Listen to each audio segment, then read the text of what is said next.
Pues vamos a irnos derechos a la palabra, al Evangelio de Juan, que es el que estamos estudiando, al capítulo 11, y lógicamente vamos a hablar de la resurrección de Lázaro, la segunda parte, lo vamos a ver en tres episodios, porque no queremos correr y queremos escudriñar la palabra versículo a versículo, texto a texto, hombre, tampoco palabra a palabra, porque no es un análisis sintáctico, es simplemente pues hablar de la palabra desde el punto de vista histórico, arqueológico, lingüístico y sobre todo espiritual y aplicación para nuestra vida, que es lo que más nos interesa.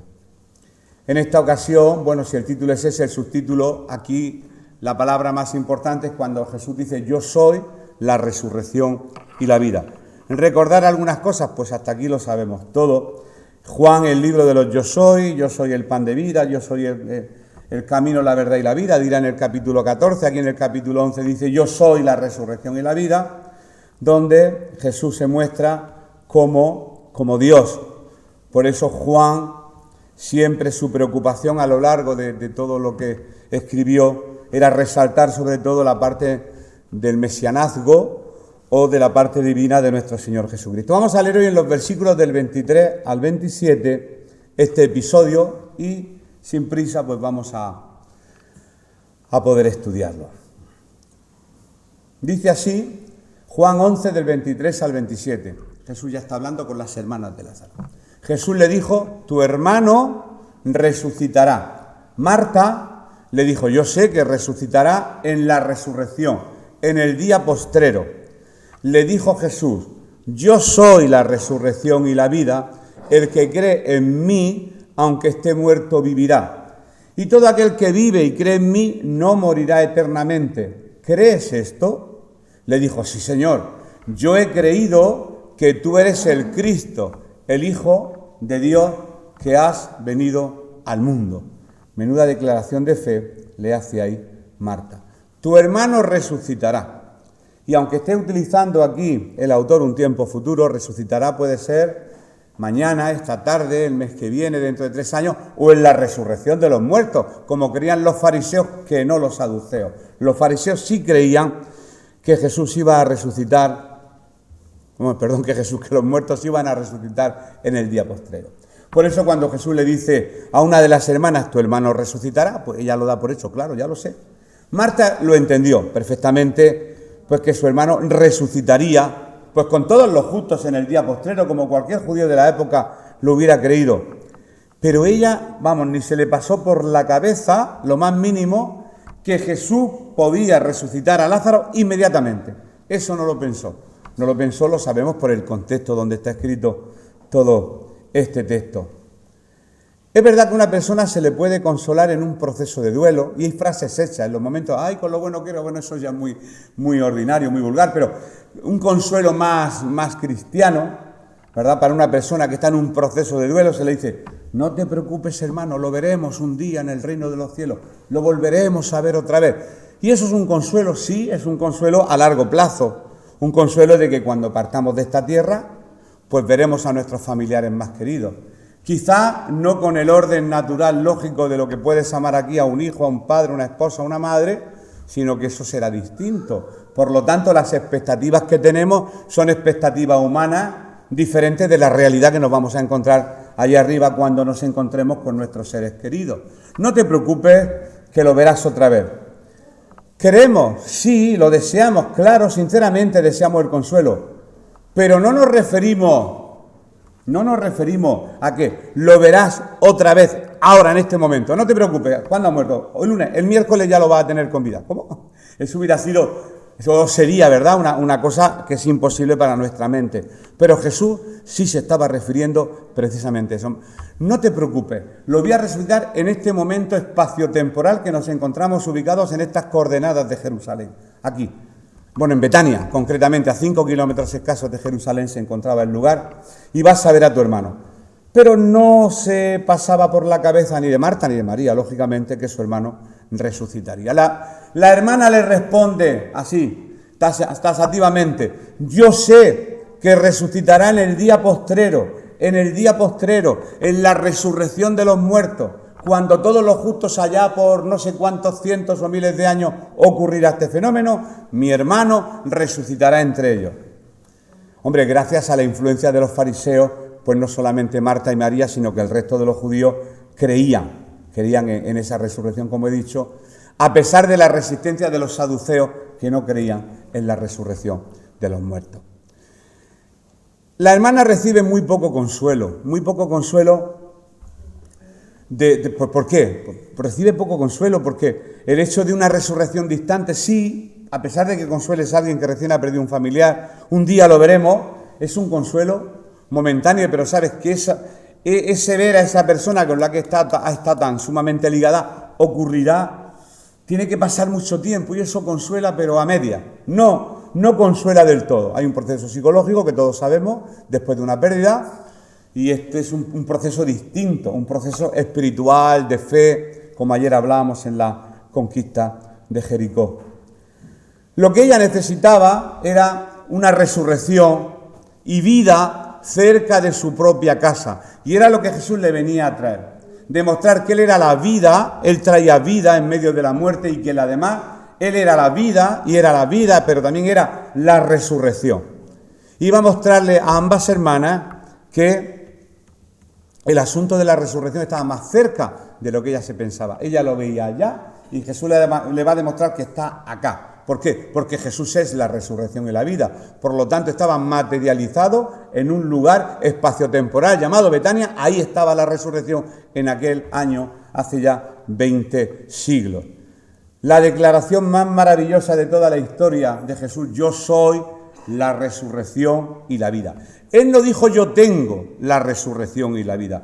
Él no dijo yo comprendo la resurrección y la vida. Él no dijo yo tengo todos los secretos de la muerte, de la resurrección y la vida, como el dios Ka de los egipcios. Él no dijo eso. Nosotros siempre apelamos a la razón. Lo que pasa por mi razón lo voy a entender, pero lo que pasa por la fe no lo entiendo.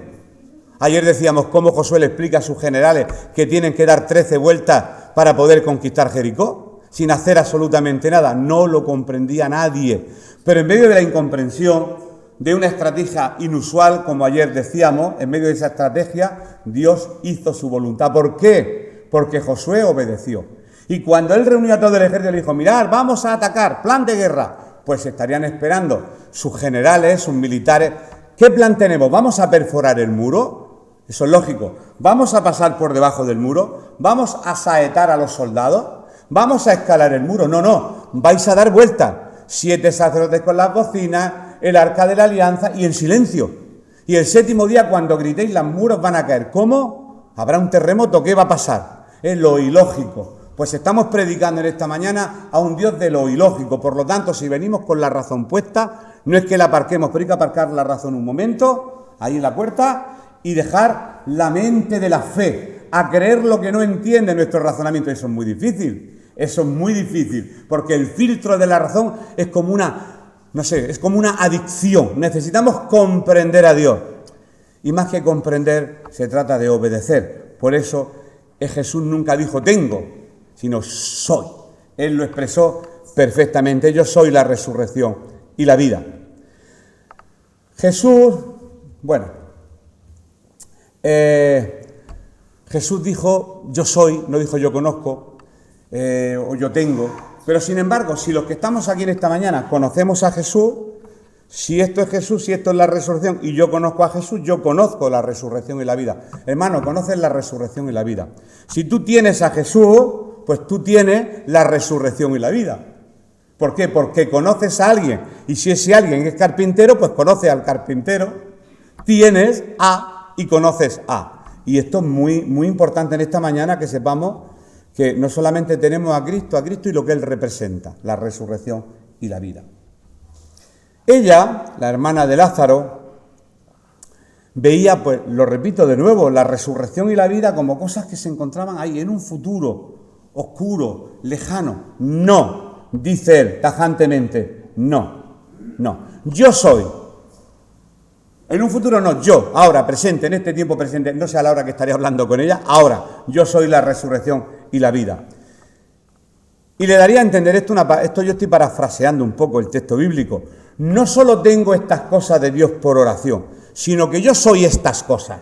No que yo poseo la resurrección de parte de Dios, sino que yo soy la resurrección. Esto es mucho más complejo y mucho más difícil.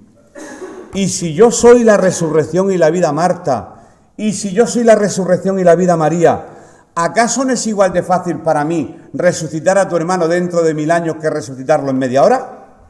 Si yo soy, en cualquier momento, no te preocupes por el tiempo, porque delante de ti está el autor de la vida y el autor de toda la creación. Estamos hablando del Hijo de Dios, hijo de, participante de la naturaleza divina.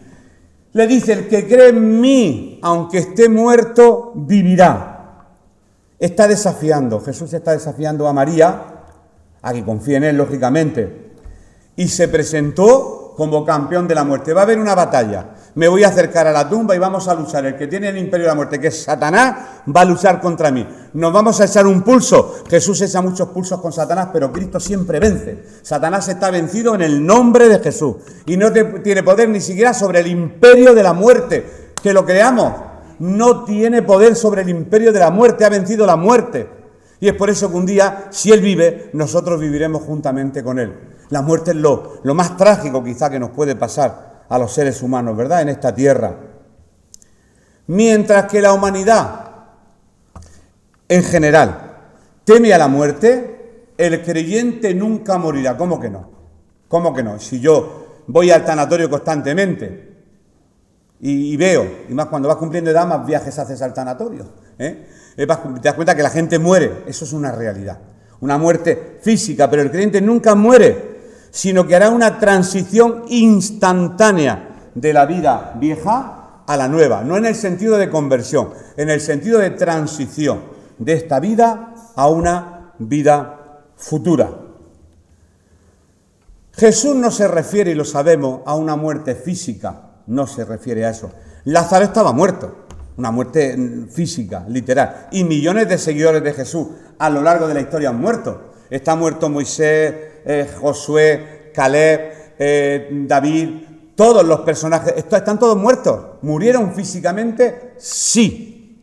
Físicamente murieron, sí. Por lo tanto, Jesús no se refiere a que el cristiano no vaya a morir físicamente, que de hecho sí hay que morir. Hay que morir sí o sí.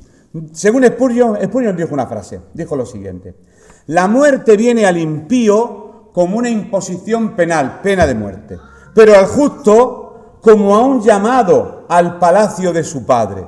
Para el pecador es una ejecución, para el santo es desvestirse de esta carne que está compuesta por unos elementos químicos que en un cuerpo de 80 kilos cuestan 25 euros. Eso es lo que vale un cuerpo humano.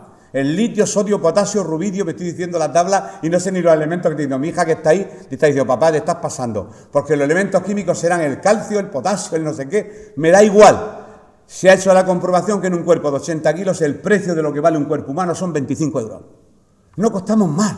Y sin embargo, ¿con qué prepotencia vivimos, Y pensamos que vamos a estar aquí toda la vida y ya hemos vivido la mitad de la vida y no vamos a vivir. Lo que hemos vivido hasta ahora ya no lo vamos a vivir. Y nos vamos a ir rápidamente. Por eso dice la Biblia, puestos los ojos en Jesús, porque para lo que nos queda en el convento, lo importante es terminar nuestros años de vida sirviéndole a Él y mirando solamente a Jesús. No merece la pena distraerse ni desviarse, como decíamos esta mañana, en ninguna otra cosa que al final no nos satisface. Para el santo es desvertirse. La muerte para el malvado es el rey de los terrores. Para el justo, el comienzo de la gloria, el comienzo de la vida. Esto no quiere decir que los creyentes le puedan tener temor a la muerte, que no al después de la muerte. No es lo mismo. No es lo mismo el temor a la muerte que al después de la muerte. La muerte en sí no tiene que ser agradable ni bonita, tiene que ser fea en un lecho de muerte. Me imagino que Dios en ese momento dará consuelo o dará lo que sea. Pero piénsalo fríamente y no creo que sea un plato de buen gusto. Y si yo dijera a quien quiere morirse que levante la mano, creo que aquí nadie levantaría la mano en esta mañana. En la iglesia primitiva, siglo I, II, III, hasta el III, sí, cuando repetían el credo, todos conocemos el credo, el constantino y el católico, el que yo he rezado toda la vida, y en el seminario, en el convento, en Salamanca. Yo creo en Dios Todopoderoso, Creador del cielo y la tierra, y empezamos a decir nuestra confesión de fe. ¿En qué creemos los cristianos? Pues en el credo primitivo, el que no fue trastocado posteriormente, se decía: yo creo en la resurrección de la carne.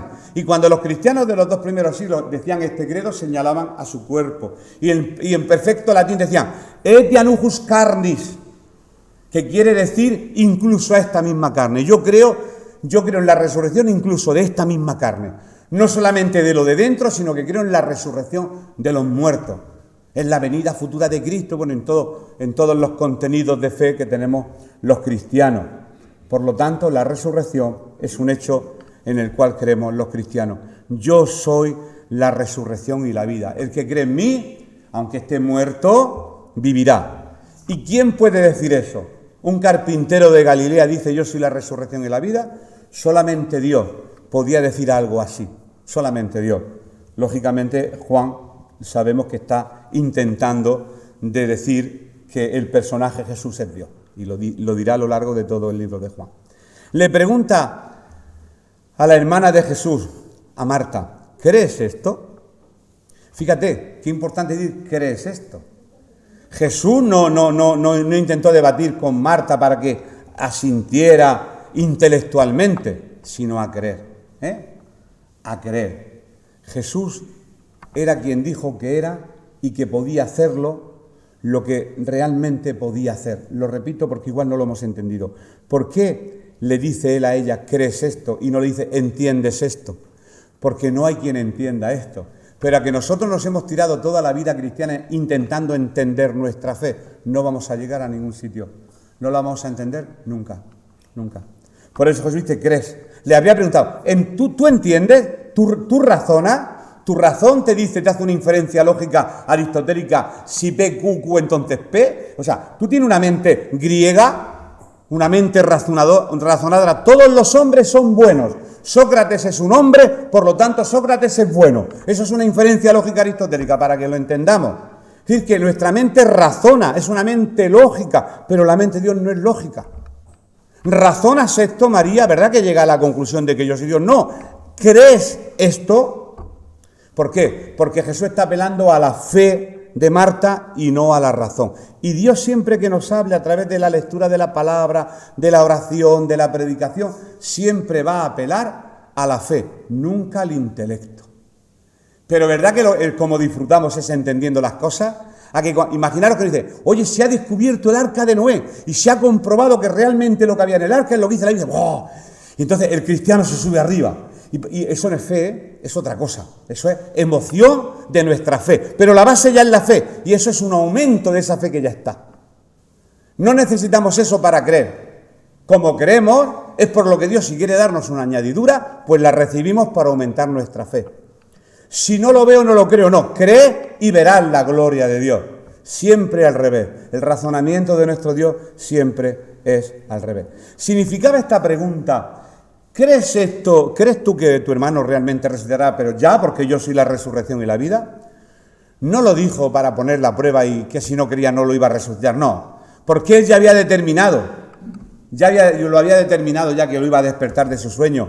Allí, antes de dejar Perea, que estaba con su... Vámonos, que Lázaro duerme está muerto, pero yo iré a despertarlo. Ya lo había determinado, por lo tanto... No dependía la resurrección de que Marta creyera o no, sino de su determinación como hijo de Dios.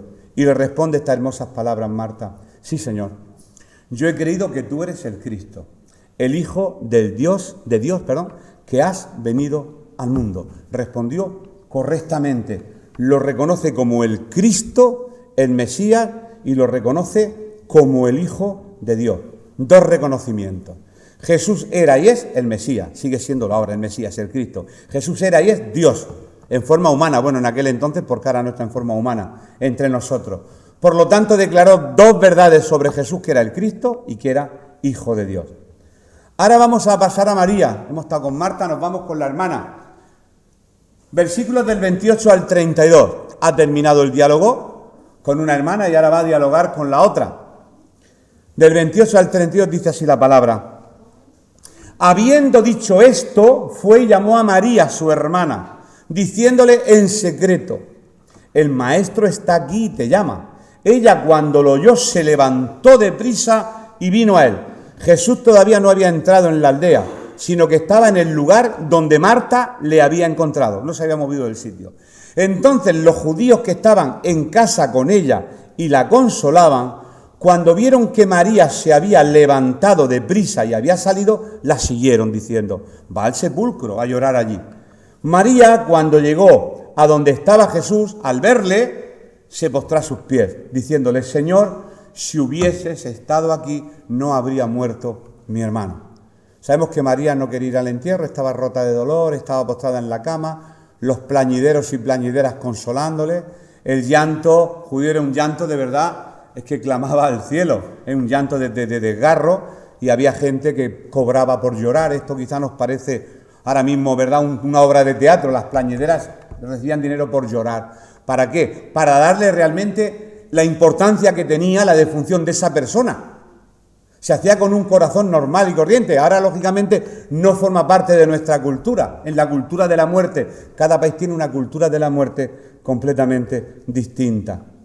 Habiendo dicho esto, se fue y llamó a su hermana en secreto. Preguntó: ¿por qué Marta hizo esto en secreto? Bueno, eso es sencillo. Lo he escrito. Sería justo decir que lo hizo para ayudar a María, para que tuviera un breve momento ininterrumpido, que nadie la interrumpiera. En secreto: oye, vete para allá, que está ahí el maestro, antes de que llegue la gente y sigan consolándola y sigan dándole el pésame. Vete para allá, está en tal sitio, corre. Y ella salió corriendo y se fue al encuentro con su maestro. El maestro está aquí, el maestro está aquí. Es importante notar el uso de este término para una mujer. El maestro, el rabí, está aquí. ¿Por qué? Pues porque los rabinos de la época se negaban a instruir a las mujeres, pero Jesús, pese a quien le pese, tomó una perspectiva distinta. Él sí instruía a las mujeres, él sí las instruía, el maestro, él sí las instruía. De hecho, cuando quedaba con ellas, las instruía. Instrucción. Instrucción no es lo mismo que... Bueno, es que no vamos a entrar en el tema del ministerio de la mujer, porque nos llevaría años. Cuando lo oyó, María se levantó y vino a él, vino corriendo. No desperdició ni un solo segundo, sino que se fue directamente a los pies de Jesús. Y le dice: Señor, si hubieses estado aquí, no habría muerto mi hermano. Parece una palabra de reproche, parece, pero vamos a darnos cuenta que no es un reproche. Ambas, me imagino que ambas, sabiendo que era un amigo íntimo y que ya a Jesús le había llegado la noticia de que estaba enfermo y Jesús no se había presentado inmediatamente en casa, ambas, ¿pero qué le pasa a Jesús? ¿Por qué no viene a casa? Si se ha enterado, si le hemos mandado la noticia de que nuestro hermano estaba enfermo, ¿cómo no se le ha ocurrido venir por casa? Pero por encima estaba que ellas creían que Jesús era el Cristo, el Hijo del Dios viviente. Y entonces dirían: pues algún motivo, alguna razón que no entendemos es lo que le ha llevado a no venir en plena enfermedad de nuestro hermano. Lázaro tenía dos hermanas, lo sabemos, Marta y María. Y Marta, pues ya había hablado con Jesús sobre la muerte de su hermano, y luego, pues habló María. Ahora estamos con María, como he dicho. Y las palabras son similares, parece reproche, pero no es reproche. ¿Por qué? Porque seguramente ellas dos, pues cuando estaban antes de llegar Jesús, aquí lo tengo según un autor, Spurgeon, es probable que se hayan dicho esto entre ellas varias veces desde que Lázaro murió. Desde que Lázaro murió hasta que Jesús viene, entre ellas se lo habrían dicho: oye, ¿verdad que si Jesús hubiera estado aquí, esto no habría pasado? Porque Jesús tiene poder, Jesús habría hecho algo por sanar. Ellas no pensaron en resucitar, pensaron en sanar. Es más fácil sanar a un enfermo en su mente que resucitar a un muerto. Y eso seguramente lo hablarían entre ellas, y por eso cuando se encontraron con Jesús, directamente fueron al grano. No habría muerto mi hermano. Yo cuando leo esta frase, a mí me gustaría ver la cara que tenía una y otra. Si hubieras estado aquí, no habría muerto mi hermano. Por eso yo he hecho una descripción personal, que este es uno de los lugares en la Biblia donde desearíamos poder oír el tono de voz y la expresión de la cara con que María le dijo estas palabras. Si hubieras estado aquí, yo no quiero hacer teatro en esta mañana, mi hermana no habría muerto. ¿Con qué desconsuelo, con qué desgarro tendría que decirle esto? Esto que le dice, si hubieras estado aquí, como he dicho, por un lado, puede tener dos interpretaciones. Pues una noble expresión de fe. Creo tanto en ti, Señor, que yo estoy seguro que si hubieras estado aquí en casa, mi hermano no habría muerto, habrías orado por él y él se habría sanado. Y por otro lado, podría ser visto, pues eso, como una crítica, como un reproche. Te has retrasado. Si en lugar de estar en otras cosas menos importantes hubieras estado aquí, ¿cómo se te ocurre? Puede parecer un reproche, pero por otro lado es una actitud de fe. La mayoría de los que este texto lo desglosan, dicen que no fue ningún tipo de reproche. Lázaro es resucitado. Vamos derecho a la resurrección. Versículos del 33 al 38.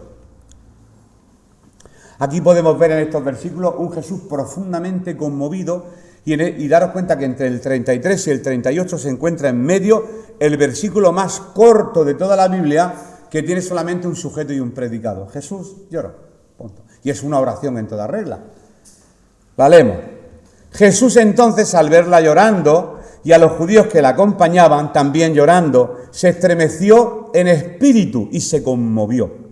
Y dijo, ¿dónde le pusisteis? Le dijeron, Señor, ven y ve. Jesús lloró, el 36.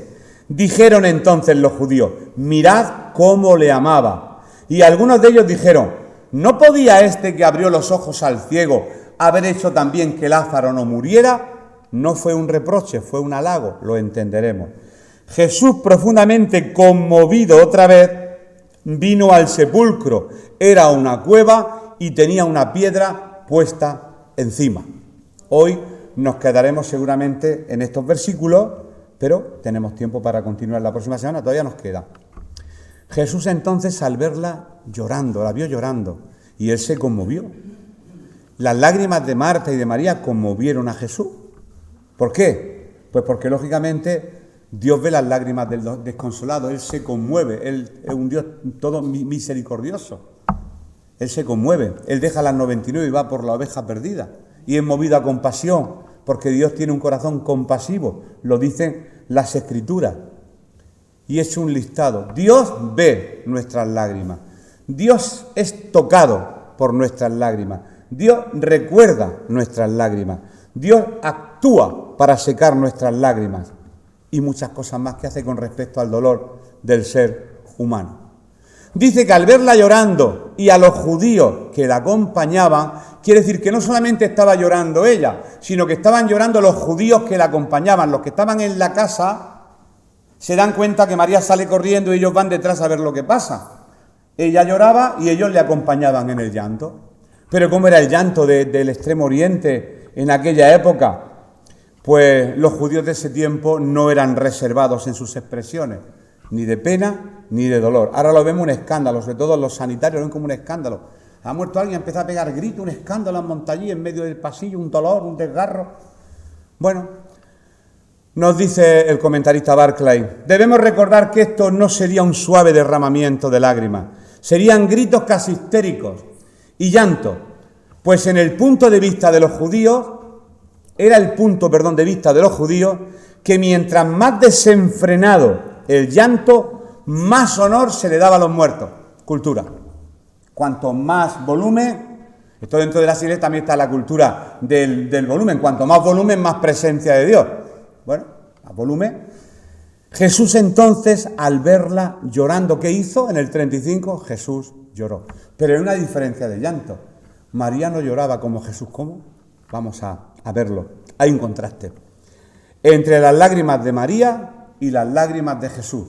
Jesús, que no tenía emociones y sentimientos, claro, si sentía compasión y sentía misericordia, es que tenía emociones humanas, porque era hombre, al mismo tiempo que era Dios. Al verla llorando, pues la palabra en griego utilizando para llorando es una expresión que describe un tipo de llanto en voz alta. Lo busqué en el diccionario esta mañana. No recuerdo cómo se decía en griego, me da igual.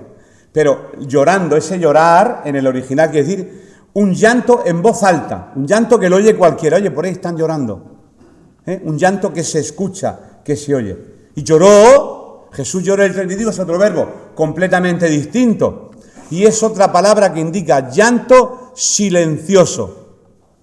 Ese llanto que hace la gente en silencio, Como cuando Ana estaba pidiendo un hijo, Dios le dio a Samuel y estaba allí el sacerdote, le dijo, estás ebria, digiere el vino. No, si yo lo que estoy es llorando, pero estaba llorando en silencio. Estoy llorando porque soy estéril, no te preocupes. Y bueno, y estaba llorando y Dios le dio un hijo. No nos metemos en la historia de Samuel ahora mismo. Era un llanto silencioso. Y Jesús fue conmovido cuando vio llorar a las hermanas de su querido amigo. Y él lloró, pero no de forma descontrolada, sino bajo control. Pero también lloró.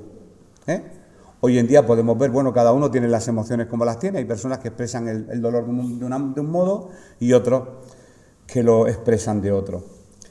Se estremeció en espíritu y se conmovió. Vamos a ver qué quiere decir que Jesús se estremece y Jesús se conmueve. Cuando Jesús va hacia la escena, hacia la tumba, donde ocurre el desenlace de la resurrección, Jesús se estremece en espíritu intensamente.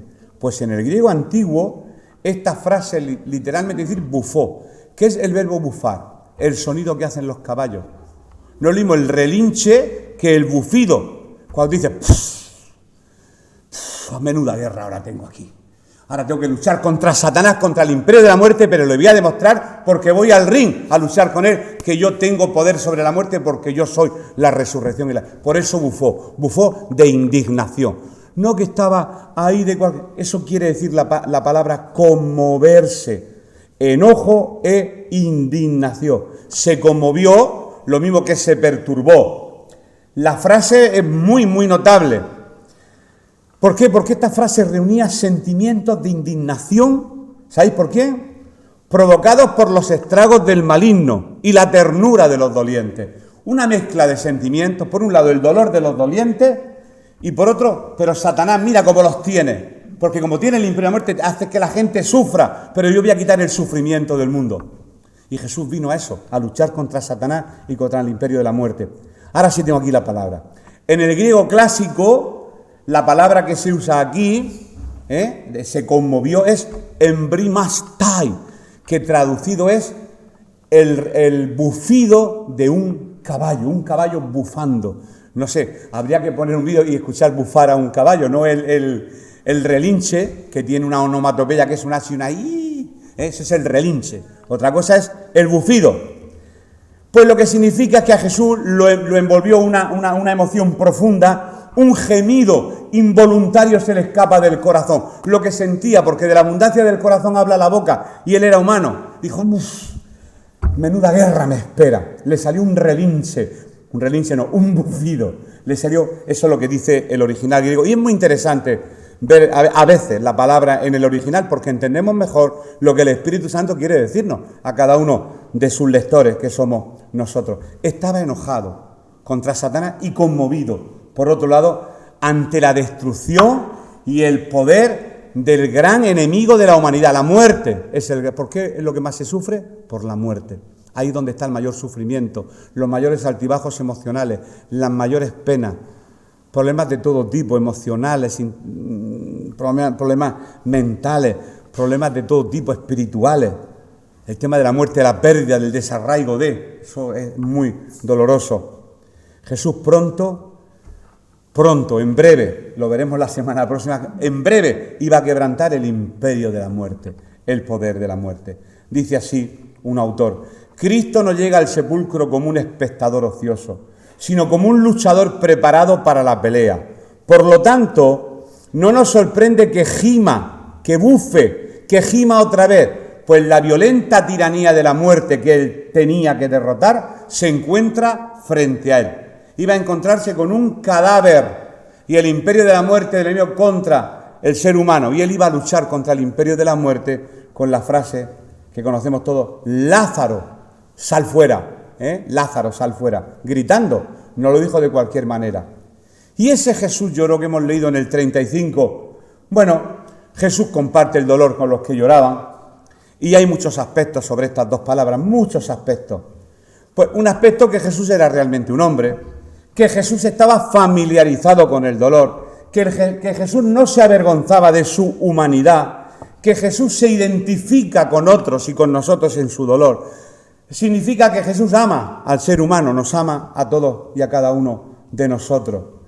¿Por qué? Jesús dignificó incluso las lágrimas de otros que lloraron en la Biblia. No solamente Jesús lloró por su amigo Lázaro, sino a lo largo de la Biblia, en un recorrido por el Antiguo Testamento, nos encontramos con un Abraham que lloró en el entierro de su esposa Sara. Claro, es legítimo. Jacob lloró cuando peleó con el ángel en Peniel. David y Jonatán lloraron juntos. Ezequiel lloró por su enfermedad. Estaba enfermo, Señor, por favor, necesito tiempo. Y el Señor dice que hace retroceder el sol 15 grados, o no sé, y le da más tiempo de vida. Josías lloró por el pecado de su nación. Jeremías tenía el sobrenombre o el mote del profeta llorón, porque él decía la verdad y le pegaban. Y entonces cuando se dirigía a Dios en oración lloraba, diciendo, Señor, es que no voy a obedecerte más, porque siempre que hablo me pega, pues para eso me estoy quieto. Y se le reconoce vulgarmente como el profeta llorón. Este autor que siempre nombro, Barclay, el que yo utilizo, explica para la mente del griego antiguo. Los griegos pensaban que la principal característica del Dios en el que ellos creían los griegos era apateia. Apateia, de la palabra apateia viene apatía. ¿Qué quiere decir apatía? Incapacidad total de sentir alguna emoción. Hay personas que ni sienten ni padecen. Es como una incapacidad de sentir ningún tipo de emoción. Eso no sé que la medicina qué nombre le habrá puesto. No digamos que está apático, ¿verdad? No siente ni padece. Eso es lo que decían los griegos de Dios. Los griegos creían pues eso en un Dios aislado, que no tenía pasión, que no tenía compasión, pero nosotros los cristianos pensamos y creemos que Cristo o que Dios no es así. Ese no es el Dios de la Biblia. Ese no es el Dios que estuvo allí en Betania, ni el Dios que se encuentra aquí en esta mañana. Es un Dios compasivo, que ve nuestras lágrimas, nuestro dolor, nuestro sufrimiento. Profundamente conmovido otra vez, dice la isla, profundamente conmovido otra vez. La repetición de profundamente conmovido, embrímomenos en griego, es el presente participio del verbo. Muestra que Jesús aún estaba bajo la misma tensión emocional que su primer contacto con los dolientes. O sea, quiere decir que no perdió en ningún momento desde el contacto hasta que llegó a la puerta de la tumba. En él había dolor, también había esa parte de indignación y por eso bufó, porque sabía que le esperaba una gran guerra. Y ahí es cuando le dicen los demás, mirad cómo le amaba. Y cuando lo vemos derramando su sangre y su vida en la cruz por la humanidad, nosotros en esta mañana, ya terminamos, podemos decir con júbilo en esta mañana y exclamar, mirad cómo nos amaba. Aquellos dijeron a Jesús, mirad cómo le amaba a Lázaro, pero nosotros podemos mirar en lugar de a Lázaro, podemos mirar a Cristo en la cruz, muriendo por la humanidad, y podemos exclamar también con júbilo en esta mañana y decir, mirad cómo nos amaba. Porque pagó por los pecados de toda la humanidad, pasados, presentes y futuros, y aún de los que todavía no han nacido. Él ha pagado el precio por toda la humanidad. Ese es el Jesús que veremos cómo posteriormente va a darle vida a Lázaro. Y este milagro va a cambiar el transcurso de la historia y, lógicamente, se va a adelantar el proceso de la ejecución de Jesús a partir de aquí. Pero eso lo veremos Dios mediante, el próximo domingo, día 23 creo que es. Así que hasta aquí la palabra del Señor en esta mañana.